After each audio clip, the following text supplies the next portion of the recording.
rock some more, yeah. Now when you get out here. Welcome to the Thought Brothers. Today, November 12th, and even as we are on recording live here, there's all kinds of talk about the government shutdown. And we'll talk about that. This is our Hot Topic show.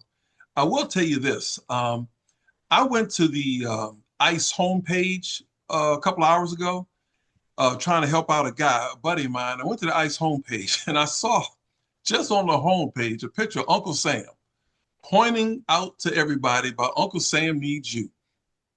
And then I saw on that homepage what ICE is offering. Now, look, I'm a former federal special agent. I've made my living as a trainer. They have lowered the standards just based on what I've seen. The standards have been lowered. That's a fact. Hiring individuals who aren't qualified is why we see what we see in the streets right now with ICE. They said you can be 18. You don't need a college degree, student loan forgiveness. You know what? Many of the people who they're hiring or attracting, they don't like immigrants anyway. And that's why they're giving all these perks. And so I can tell you right now, when people aren't properly trained, this is why we get what we get. So that's my little take, but I want to forward it over to you all. This is our Hot Take show. Mr. Spivey, you got 5 hot minutes in the tank to do whatever you want, and then we'll come back with the fellas. So it's over to you, the researcher. What's up, Carlos, CJ, and Gary? How y'all doing? Look, I'm gonna piggyback off of what you said, Gary. You remember we did a show, it may have been a couple of years ago, and we were talking about law enforcement and the violence on citizens. And I think I made a statement of the shootings that were going on with unarmed individuals. And I said, you rarely hear that in the federal government as far as with the FBI, Secret Service, or any of those other agencies. And I contributed to the intense training that you go through. Yep. And that's what basically reduces the pain inflicted among individuals. But, you're talking about the shutdown. I talked to a friend of mine the other day, and they asked, what was I going to talk about tonight on the podcast? And the friend of mine said, you ought to talk about the hypocrisy of the current government that we have right now. So I'm going to just spend a few minutes talking about the hypocrisy of what's going on now. And I'm gonna break it down, and I'm going to give you a definition. The word hypocrisy is a practice of claiming to have moral standards or beliefs to which one's own behavior does not conform. It's essentially a form of deceit where someone's actions don't align with the image that they present or to portray to others. Talking about hypocrisy, I'm going to talk about something right now. I want to spend some time talking about the SNAP program. While millions of the American people are struggling to feed their kids, to pay their mortgage, and not lose their homes, your illustrious president this past week threw a party in Mar-a-Lago. And the theme on that party was the Great Gatsby, and even went so far as to entertain the guests with synchronized swimming, which you see in the Olympics. I'm going to continue to talk about deceit. He turned around and he gave $20 billion to Argentina. Now, people are perplexed as to why that money is being given to him, but at the same time that you give $20 billion to Argentina, you fight and go to court to keep from funding the SNAP program, which in essence, you heard a lot of people in years past, they call it food stamps. And it's the SNAP program, it's the Supplemental Nutritious Assistance Program. So you give $20 billion to Argentina, but you need about $40 billion to fund the SNAP program for all of the states through November. On top of that, he posted on social media that he would not give SNAP benefits or fund the government until the government reopens. So it's basically a blackmail. Give you another example of what I'm talking about. Uh, we talked about this before. When you try to hurt certain people, you hurt everybody. And we've heard for years that Black folks needed to stop being lazy and shifty and that they needed to get a job. Give you a prime example. The SNAP breakdown, the number of whites on SNAP is 35.4%. The number of blacks, 25.7%. The number of Hispanics, 15.6. And the number of Asians is 3.9.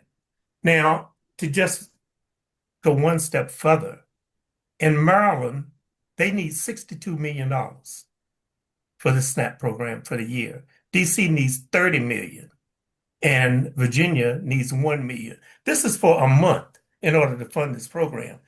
You don't want to fund SNAP and you go to court to fight to not fund the program. And out of this, what's going on right now, you have 42 million people who lost access to SNAP benefits. SNAP has never failed or been defunded, but twice. And both times it's been defunded or expired. The SNAP program expired. It was when Donald Trump was the president. So basically, I want to get you all's opinion on what do you think about this. And as I said, I gave you the definition of deceit. And what I've explained to you, it definitely shows deceit among the leader we have right now. Well, you know, Mr. Spine, before they chime in, I don't know if you can see this, but I want to play something. And it's something that I saw yesterday, and it's connected to what you were talking about. Let me see if I can pull this up and play it, and I can edit it in. Hopefully you'll be able to hear this and see it. I'm on the porch. I'm not eating breakfast because 42 million people as of last night still aren't going to get their SNAP benefits. And keep in mind, that's 42 million who get the benefits to feed their families, so it's more of our fellow Americans. Now, I want you to show this to all the MAGA supporters and the people that voted for Donald Trump because Kamala Harris had a funny laugh. We are not going to get food benefits. They've already done away with WIC under the Department of Agriculture. The people who said you must carry a baby to full term whether you want to or not because it's the Christian way are okay with starving families in the United States of America. I want you to know this. The President of the United States went to the Supreme Court after he was ordered to pay for SNAP benefits, and he asked for an emergency order to stay that so that people would continue to be hungry as a bargaining chip. That is plain and simple. And as much as the Republicans are trying to put this on the Democrats, these same people don't want to end it because then they own it. Because when they go through this, you're also going to lose your health care. Since 2015, Donald Trump has said he had a better plan. 2015. He was going to produce it within 2 weeks. And he kicks the can down the road. He has never once shown anybody what a better plan is than the Affordable Care Act, or as some people call it, Obamacare. He has never shown us what it is. He has never shown us what he's going to do better. He just keeps saying it's this mythical poof in the sky, it's going to be better. So you keep in mind, The President of the United States and his Republican enablers in Congress and the Senate are okay with you not having health care, with you paying higher prices for your insulin, and with families going hungry, especially during the month of November, which is Veterans Day, something he'll never get to celebrate, that frickin' coward that he is, and Thanksgiving, where tables will be empty. That's what's going on in America today. So keep in mind, people are going hungry because the taco doesn't want to have to spend the money he's been told to. Keep in mind, we have air traffic controllers who do not have food or gas money to get to work to be air traffic controllers because they're not being paid. A whole lot of government workers are furloughed, not getting paid, but our ICE agents, ICE agents are getting paid and getting $50,000 bonuses. That's what's going on in America this morning on November 8th. So, tell me again, after paying $1 billion for his airplane upgrade, after tearing down the east wing of the White House, after giving Argentina $40 billion as a buyout and saying we're going to buy Argentinian beef, after blowing up boats out in the middle of the ocean, after doing these tariffs to where people can't afford to bring in things, after laying off almost 1 million people because of his policies, tell me, all of you who voted for that man, tell me how we are making America great again. Yeah, Mamaw just ripped your ass. Stay salty, everyone, because boy, I've got a whole ton of salt in this wound. And use your outside voice, just like Mamaw did. Bye-bye. She trolling you, Mr. Spivey? I'm telling you, I didn't need to say anything. I wish I had had that. I could have just pushed play. You know, one of the things that she brought up, and I think I said it before, this is the second largest shutdown in history of the United States.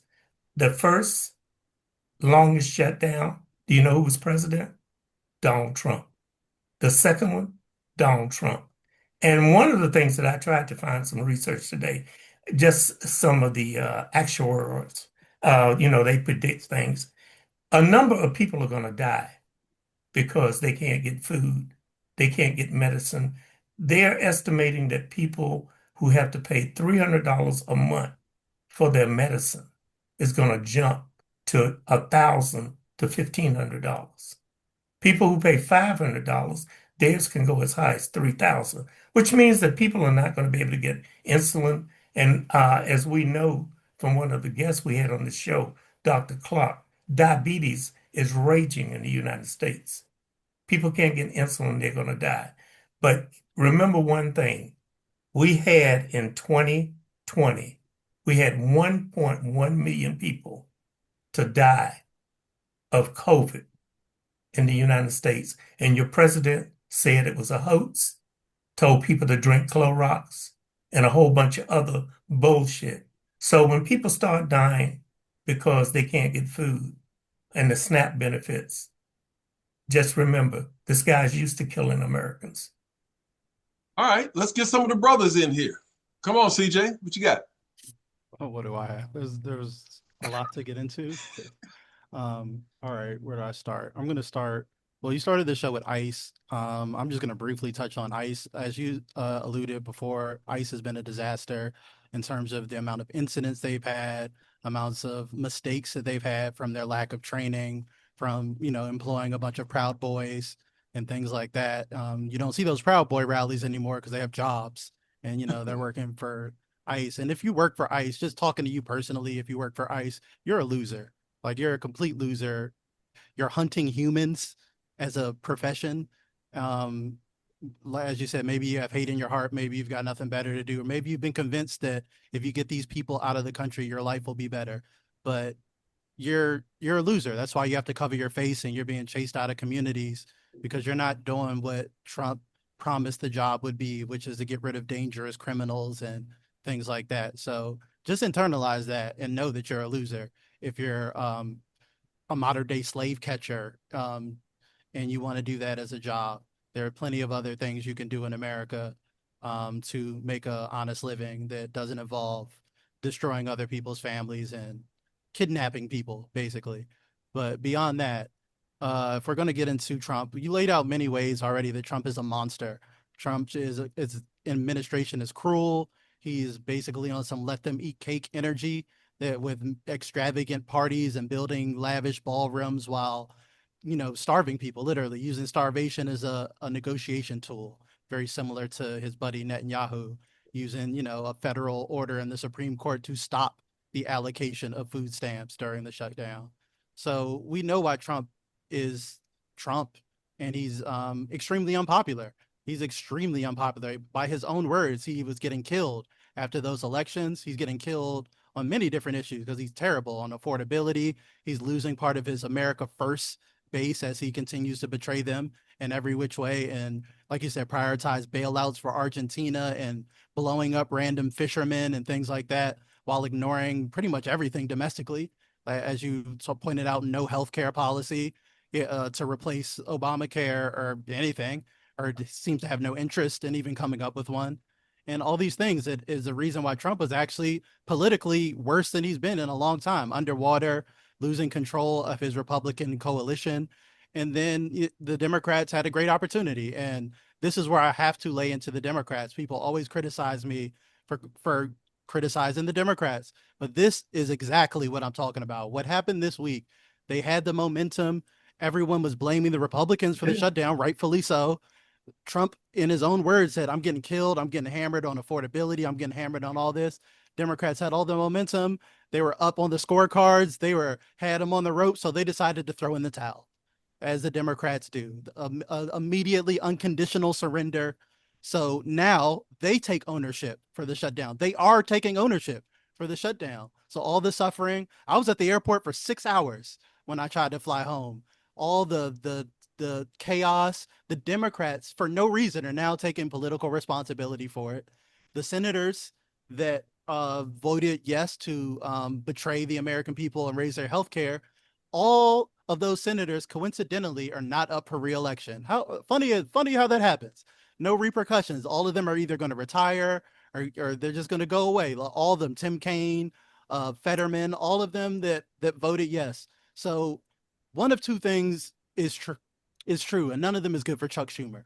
He is either the most incompetent Senate leader of all time. He's actually the most unpopular one of all time by polling, or he backstabbed everyone and colluded with all these senators and told all the ones that are safe and that their seats are safe and they're not up for re-election to vote so he can pretend that he was against it.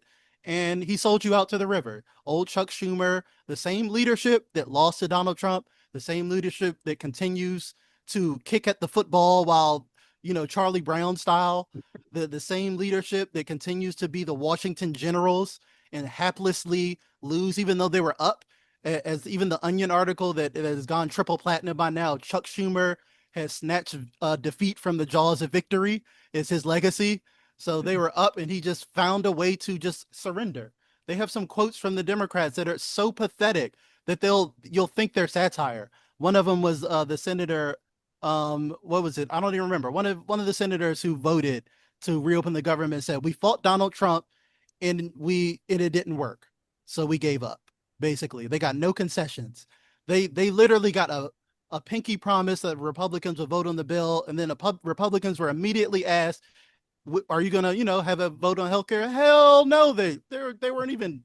There's an article that came out that Zateo article that came out that talked about White House aides that were interviewed about this after the Democrats folded, and their exact quotes were, "The White House, for the most part, is cackling, sometimes literally about the turn of events. Two White House officials and two Trump advisors could barely contain their giddiness when asked about the Democrats capitulating to Trump.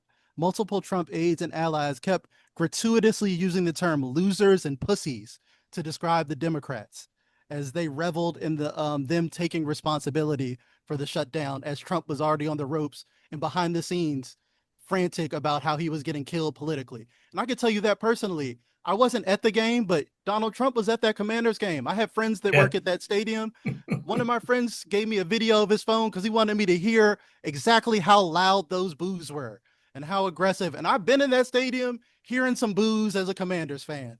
And let me tell you, I have never heard that level of booing for a commander just swearing in troops. You know, like Trump wasn't even doing there for an overtly political reason. Although I will kill Fox and their broadcast team for glazing him for 10 minutes. It was ridiculous. And that's the reason we're having the season we're having, is that type of bad vibes that we're having. But that's all I'll say about that. The Democrats, utterly pathetic. Hakeem Jeffries, Chuck Schumer, all the leadership, they sold you out for nothing. There's going to be, your healthcare still going up. The government was shut down. Those people lost their pay for nothing. The Democrats literally just folded for absolutely nothing.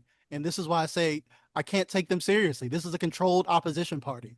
I can't take them seriously because it doesn't seem like they have any interest in winning. They're just there to maintain the status quo and pretend that they're fighting and keep their cushy corporate jobs. So that's all I have to say about the shutdown in that situation.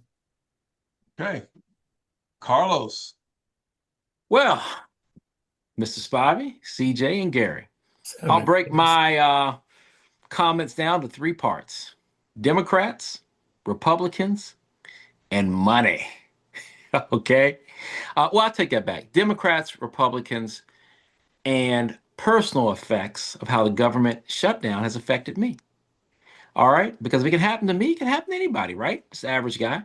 But from a Democratic standpoint, the Democrats basically remind me of the Washington Commanders defense. They're playing defense and they're just getting crushed. They're trying to hold the fort down, but getting crushed.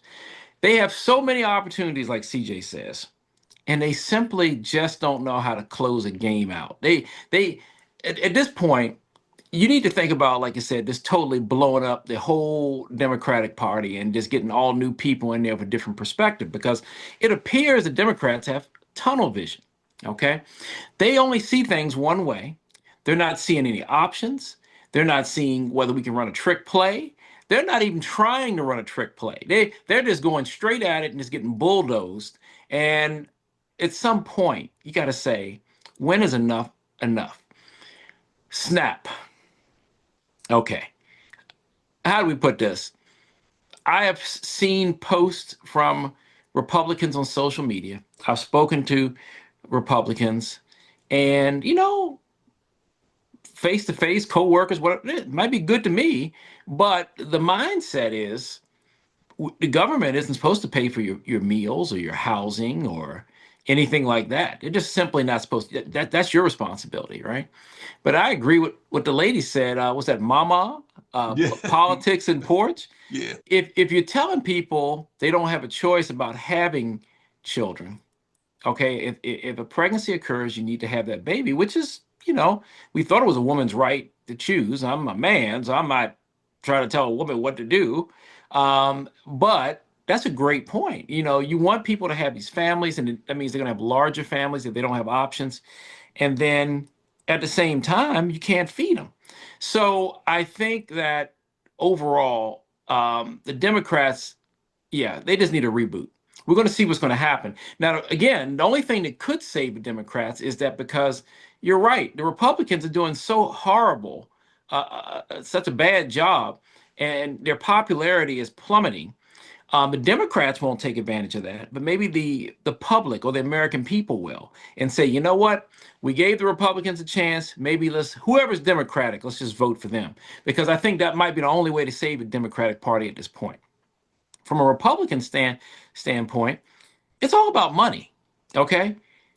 People who collect SNAP benefits, who need housing assistance, who need benefits from the government, they can't help certain Republicans raise their stock price because they can't invest in stock. They can't buy houses and Teslas and all these different things and load money into Wall Street. They can't do that. So why should they help them?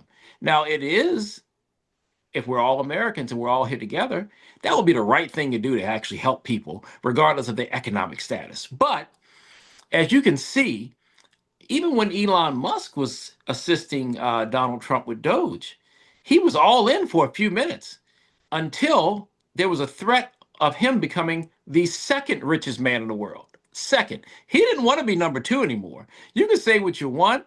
It was an act. Maybe it wasn't an act. It wasn't an act. But regardless, he got out of there because his stock price was going down in Tesla. He's not trying to be number 2. $1 trillion is not enough for him. So he got out. So that is the typical mindset, I think, of Republicans. They don't want to do anything for people who can't do anything for themselves, regardless of the situation.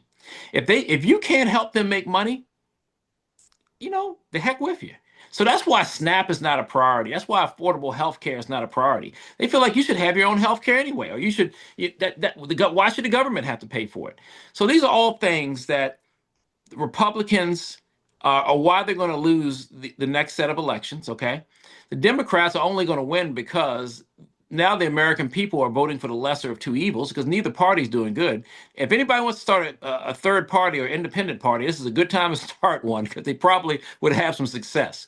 And then if you think about how the shutdown has affected this everyday people, I spoke with I guess you could say, I'm not his position exactly. He protects congressmen and senators. He works on Capitol Hill, special police officer, okay? And he hasn't gotten paid, he said, I think, 6 weeks or something. But he still is, he's required to go in. He's an essential employee. So he's trying to figure out how to put gas in his car and how to put food on the table and just try to survive while he's still expected to go to work. And, I feel bad for everyone, but when you hear about somebody who's actually trying to protect the people who are stopping him from getting paid, that adds a new insult to the entire process, okay? He's trying to help a guy out down the hall who doesn't want to pay him. Come on. That's gotta be who's getting paid. And who's getting paid. And who is still getting paid, correct. Yes. And then you got people, it's November, we're starting to head into the holiday season. Okay, look. Myself and my wife had a trip planned for months to go to Florida. And of course, the air traffic controller situation went down or reached new heights this past Friday. 2-hour delay, we made it to Florida. Supposed to fly back at 2 o'clock on Sunday to Washington. Well, the flight got pushed to 3, 4, 5, 6, 7, and 8. Now, we knew it got delayed as far as 8 o'clock by 4 o'clock. And at that point, I'm like, they're probably going to cancel this flight.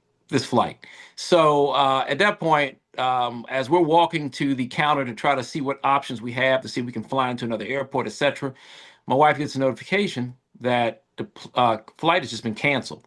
So it's canceled. I made a quick decision. I said, let's go see what we can do, get a refund for the plane ticket. Let's get a rental car. One-way rental is drive it back to Washington. That sounds crazy, right? Drive over 1,000 miles from South Florida back to Washington. My biggest concern was we would be stuck there the entire week because if they canceled flights that day, who's to say they're not going to cancel more flights? And then when are they going to catch up? How many days will it take to actually catch up? So if you're traveling, it could take a week to catch up. And then this problem, if they haven't resolved this shutdown tonight or this week, now you're talking about pushing all these flights right into the holiday season, which is going to cause chaos. So I think the bottom line here, we're learning, America, you know what? We may not be able to convict certain people in a court of law, but the court of public opinion may still save us, okay? Because now people are seeing what was promised and what has actually happened. And again, as I said last week, ask yourself this question. Are you better off today than you were 1 year ago? I don't think anybody's going to say they're better off today than they were 1 year ago. So that's my political take. CJ, you got something else? Yeah, like I said, Trump's not even pretending. That's one of the reasons he's doing so bad, because even in the interviews, he can't even pretend to care about people suffering. He's talking about normalizing 50-year mortgages. Even Laura Ingraham was like, damn, what? Thing. Like, that's crazy. Like, Yeah. She'd be dead before you could pay the mortgage. Yeah. And he's just like, again, about making money. It's all about making money. Yep. He's so out of touch. He's talking. I saw the Laura Ingraham interview, but he's also talking about, you need an ID to go to the grocery store. He has said that like 20 times and nobody has followed up. Yeah. I think there are two things that have been criminal that no reporter has followed up. One is the grocery store thing. And someone needs to ask him if he's ever gone grocery shopping and what store and when, and give him like they never ask follow-ups. And secondly, when I 100% think he thinks asylum seekers come from mental institutions, because he says that all the time. He says people are coming in, they're coming from mental institutions. And he's like, what is he talking about? And I think he's talking about asylum seekers. And I think he's that stupid that he thinks, or his people are just telling him that because they know he's a child, that those are people from mental insane asylums that are coming into the country. Because he has repeated that and no one has followed up and been like, what in the actual hell are you talking about? Like, but that's just where we're at. But in order for the country to be safe from that and to capitalize, they would need a competent opposition party. And the Democratic Party is led by a bunch of Nico Harrisons, just through and through, every single one of them. And it's not possible to resist when their resistance is, we tried and it was difficult and we gave up. That's literally where the party is right now. They have no plan. There's no enthusiasm. They killed all the enthusiasm. They had some. They just won elections. They deflated themselves after historic landslide elections. So they did the exact opposite of the thing that got them the election. They want to see fighters, and they continue to just unilaterally surrender to anything that Donald Trump wants. So it's even if he's continues to be historically unpopular, there needs to be some sort of organized resistance to, capitalize on that and not actively work against that, as the Democrats, not even just capitalize, but again, not sabotage their own momentum as they continue to do when they have a Bernie Sanders or a Zoran Mamdani. They try to sabotage themselves and make sure that they lose. And again, they won't even talk about their most popular candidates and policies and have a vision. So again, I hate what's happening with Trump, and he's not popular at all. Even like I said, his own coalition is splintering, but again, there's no faith in what are we going to do about it? Who's going to do anything about it? He's ignoring courts. He's ignoring the UN. I think we're past the point where anybody in charge is going to do anything about it. Okay. Darren, Go ahead, Bill. One of the things I continuously said on this show over the past few months was, were the American people going to ever wake up? Of the things that he was doing and was getting away with. And then after the elections last Tuesday, and I saw the landslide wins with Mondami and in Virginia and also in New Jersey, I just felt that, wow, people are really waking up.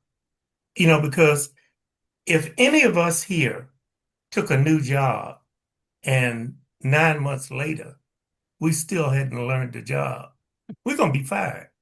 And so I think what has happened was that the American people got tired of listening to Trump and every Republican, including the Speaker of the House, and every one of them saying, it's Biden's fault. It's the Democrats' fault. I think the American people finally got to the point of saying, wait a minute, your ass has been in office for the past 9 months. Don't tell me it's Biden's fault. Don't tell me it's Kamala Harris's fault. Don't make somebody else a fall guy or as a scapegoat for you. So I think that's why there were landslides. And to be perfectly honest with you, I was floored when they came out and said 8 senators had jumped ship and was going to vote with the Republicans to open the government back.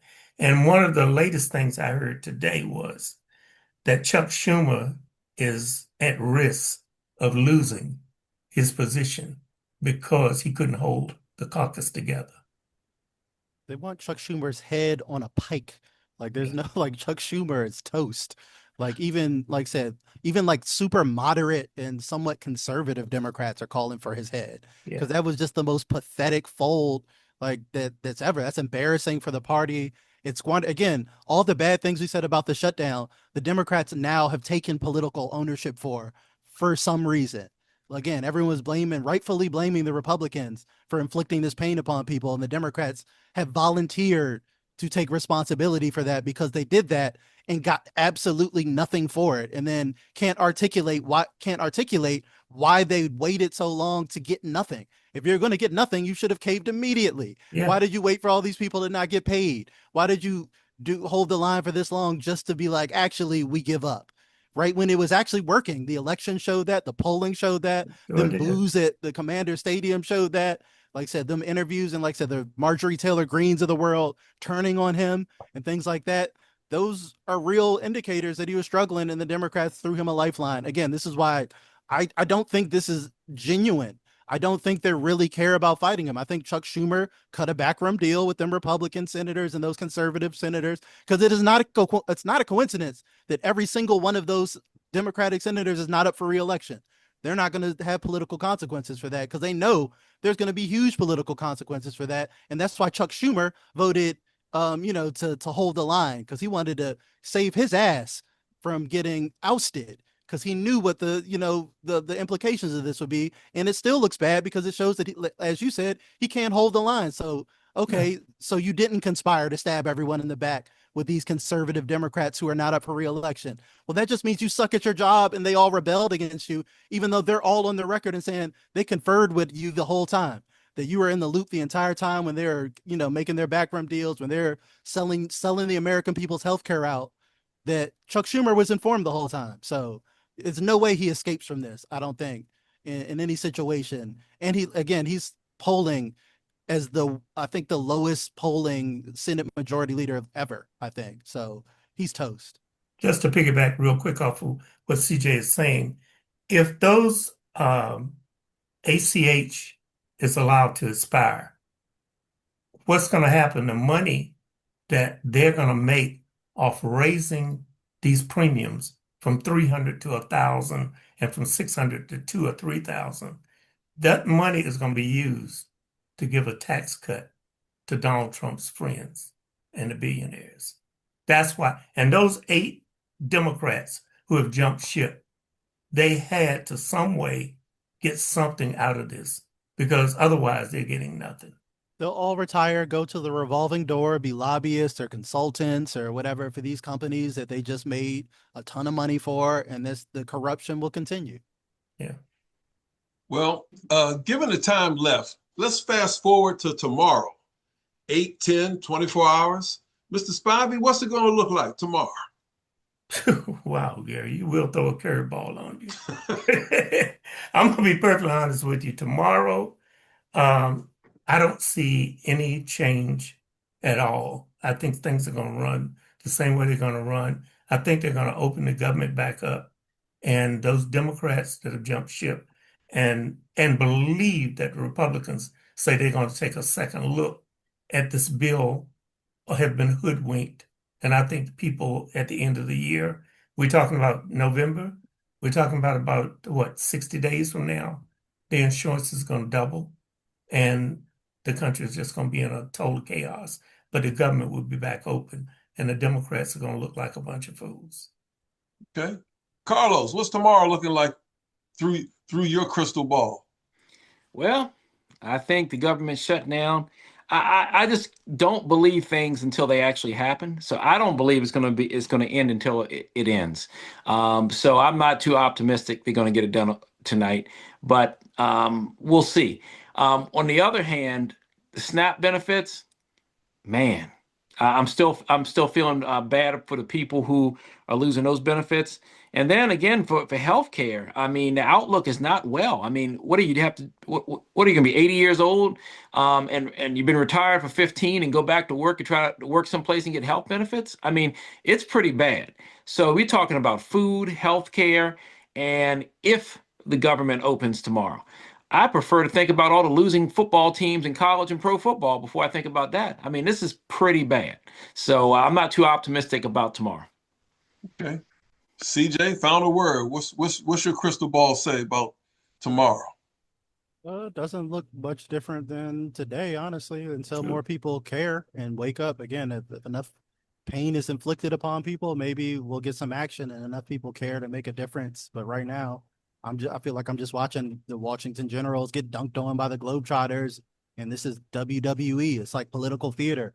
It's just like the Democrats are up, and then they got the call in the earpiece to you got to get hit with the steel chair now, and now you got to let them pin you for the 3 count. And it's like I don't feel like I'm watching anything serious, because again, it's just this revolving door of corruption.